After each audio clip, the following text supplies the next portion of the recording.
Buenos días, bienvenidos a la séptima semana de clase. Ya estamos casi al final. So again, I want to welcome you to week 7. We will be covering the second part of capítulo 5.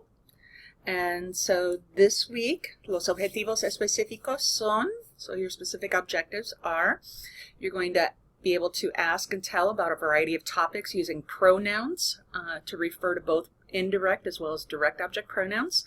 You'll politely tell someone to do something. Many of you tried doing this in your dialogues from week 5, but here you're actually going to learn the formal commands. You'll be able to communicate instructions in a clear and simple language by using those commands. You'll be able to practice asking patients to repeat instructions, whether an interpreter is used or not, just as a safe check. You'll be able to answer questions such as when and to what degree by using adverbs. And you'll be able to make some comparisons between people, places, and things using different structures of equal and unequal comparisons. So, as always, you will watch the welcome video as soon as I have it done. You'll read the textbook, complete the corresponding My Spanish Lab activities. There will be a vocabulary list in terms in Blackboard, and then you will take the quiz in Blackboard. You'll take the quiz and grammatical quiz in My Spanish Lab. Don't forget your contact hours for your language and cultural presentation. And just like last week, you will have only one dialogue this week, which will be due on that Sunday, October 2nd. And your final language and cultural contact presentation, your second one, will also be due on Sunday.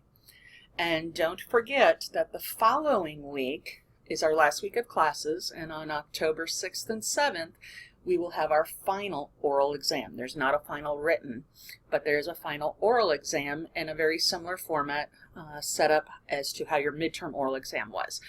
And I have again placed my Google Calendar here for you to sign up on, okay, to sign up for a date and time. All right, so if I go into semana 7, you'll see, as always, nothing different, okay, that there is the lista de tareas. Okay. So again, you're going to read the pages of the textbook. You'll complete the My Spanish Lab activities. You'll also complete your language and cultural contact presentation and the quiz in My Spanish Lab. And I apologize, I will take it off of the first one, but there is not a vocabulary quiz this week as it was last week. Okay, so again, don't forget to sign up for the oral exam, and don't forget to turn in your Dialogue 8, Diálogo 8. When I'm done, I will place the video here, as always, and then here's a short breakdown again of what you will be doing. Okay. Your language and cultural contact presentation. Okay. As we go in there, you'll see this should be very similar. You'll see the explanation from the syllabus. You'll have the actual sheet in which how you're graded. You have an example of a good one. And here is where you will actually submit your presentation.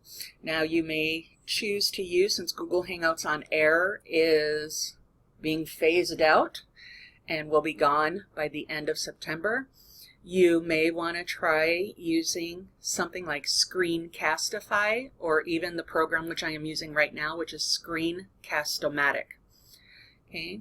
Now I apologize, I just noticed here that it says Tuesday, June 21st. Obviously that is incorrect, and I will change that. It is actually Sunday, October 2nd by 11:59 p.m. Okay.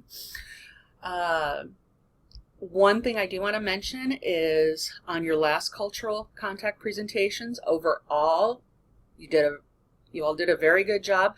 My only concern is, try to keep it within the 5 to 7 minute range. So if you did a variety of different activities, you can mention briefly the activities you did, but kind of just talk about the vocabulary that was most important to you, but try to keep it within that 5 to 7 minute range. Some were like 15 minutes long, and you went above and beyond, and it does not need to be that long. Okay, so we go back, we see the next thing is our Diálogo 8. So in Diálogo 8, as always, you have from the syllabus the instructions along with how you are evaluated, which is no different than 1 through 7. And this time it's a diálogo entre un enfermero y un joven paciente colombiano con dolor de la espalda. And so please make sure that you follow the instructions carefully. I noticed that again in week 5 that some people were not following the instructions, were not playing the role appropriately. You definitely want to make sure, I mean, there's a reason why certain things are in there, and a lot of them is to help you in your response. Particularly here, you have a lot of your answers within parentheses on how you should be answering, but also the question format changes with each conversation, each dialogue. More is added using what you have been learning. Okay, so you definitely want to make sure that you follow the instructions, and also remember that you are not to prepare a written script. This you could practice with your partners, but you should be going into this without any written script. But you could have copied and printed out what the questions are in English so that it can help you as a guide in how the conversation will flow. Okay, so that is Diálogo 8. Okay, and again, you may want to use, as Google Hangouts on Air is going out, some people did really well on using Skype and then having one person use Screencast-O-Matic to record it and upload it into YouTube. Some also use the Screencastify. Both worked well. Okay, and really that is the end of Semana 7. Okay, so you're really working on, aside from finishing up chapter 5, Capítulo 5, that language and cultural contact presentation, and making sure that you get that My Spanish Lab done. As always, let me know if you have any questions. Y buena suerte.